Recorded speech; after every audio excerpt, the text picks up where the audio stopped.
Investing in cryptocurrency. How to start investing in crypto. If you're new to investing in crypto, experts say Bitcoin or Ethereum are probably the best cryptos to start with. When you're ready to buy in, here are a few of the first steps you should take. 1. Choose an exchange. A crypto exchange is the online trading platform you'll use to buy your crypto. Some details to consider include security, fees, and available coins. 2. Fund your account. As you would with a traditional investment account, you'll need to move US dollars into your crypto exchange account. 3. Place an order. This differs by exchange, but you will essentially trade the dollars in your exchange account for the cryptocurrency you want. 4. Practice safe storage. Decide whether you want to keep your coins within your exchange account or move them into your own hot or cold wallet. How much of my portfolio should I invest in crypto? If you're able to tolerate the risk that comes with crypto investment, experts say it can be a good diversifier for your portfolio. But the crypto market is extremely unpredictable, so you'll only want to invest a small portion of your portfolio, and only after your other financial priorities are in order, things like saving for emergencies, paying down high-interest debt, and investing in a conventional retirement account. Experts we've spoken to recommend investing anywhere from 1% to 5% of your portfolio in crypto, depending on your financial situation. The volatility level of crypto is high, so you don't want to risk more than you're willing to lose. As personal finance icon Suze Orman puts it, the amount you invest in crypto depends on how much money you are willing to lose. Should I invest in crypto or more traditional funds? Considering how speculative crypto is, we would never recommend investing in it over traditional investment funds. Before you put any money in crypto, you should make sure you've set up a retirement fund like a 401k or Roth IRA.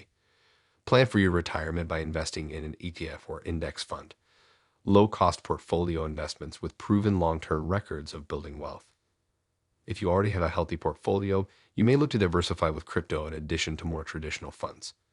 It all comes down to your specific financial goals and how much risk you feel comfortable taking. If you do invest, here are some best practices experts recommend.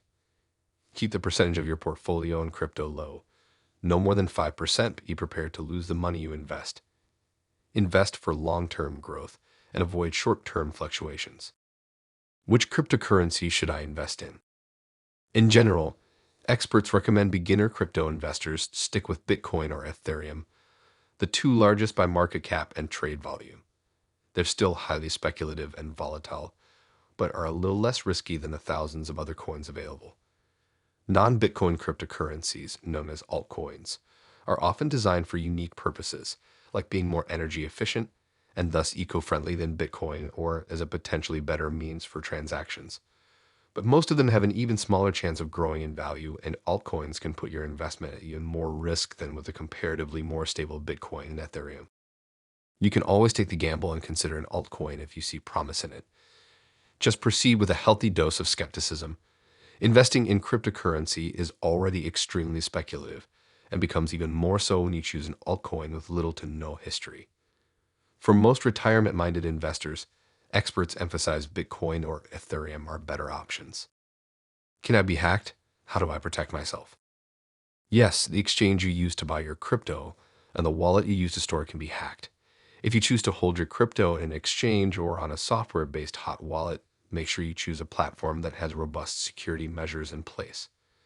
The most secure protection from hackers is cold storage.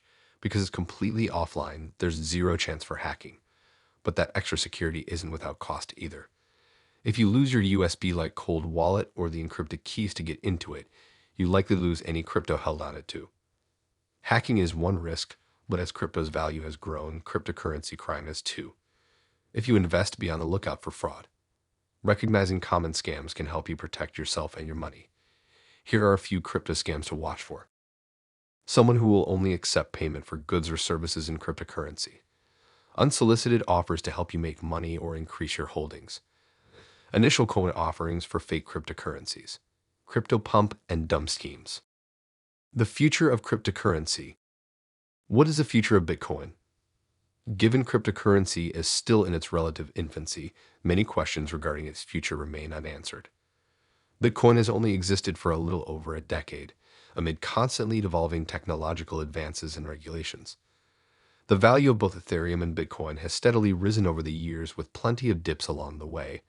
But with so little historical record compared to the stock market, it's difficult to make any concrete forecasts.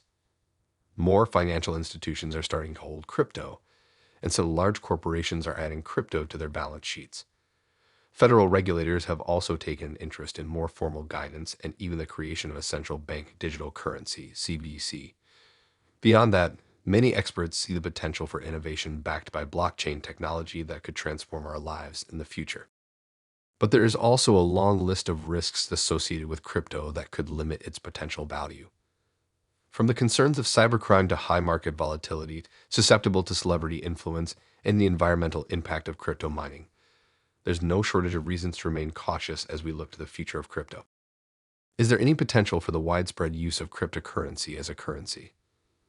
As of right now, there are few instances in which using cryptocurrency to buy things would make sense. Of the platforms that do accept crypto payment today, many only accept Bitcoin, which is especially ill-suited for payments, given its extreme price fluctuations.